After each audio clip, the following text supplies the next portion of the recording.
مباراة الأهلي والمقاولون العرب اليوم في الدوري الممتاز. المباراة الساعة 9:30 مساء.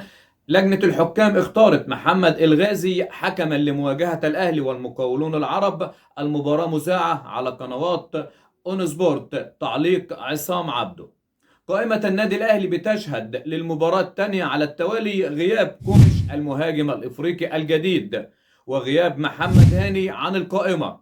وجاءت القائمة كالتالي: محمد الشناوي، سيحة، مصطفى شوبير، بيكهام، بن رمضان، ياسر ابراهيم، تريزيجيه، محمد شريف، مروان عطية، حسين الشحات، اشرف بن شرقي، يوسف بالعمري، هادي رياض، امام عاشور، اليو ديانج، احمد عيد واحمد السيد زيزو، مروان عثمان، كريم فؤاد، طاهر محمد طاهر وكوكا. دي القائمة المختارة من ياسس روب لمواجهة المقاولون العرب اليوم، مواجهة هامة في قيادة سامي قمصان اللي حافظ خبايا النادي الأهلي، كان بيدرب النادي الأهلي وابن من أبناء النادي الأهلي.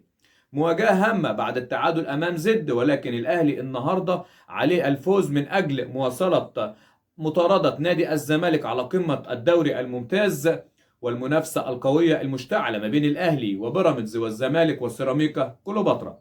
كل التوفيق للنادي الأهلي وحصد الثلاث نقاط أمام المقاولون العرب إن شاء الله. لايك وشير وسبسكرايب من كل جماهير النادي الأهلي يصلك كل ما هو جديد.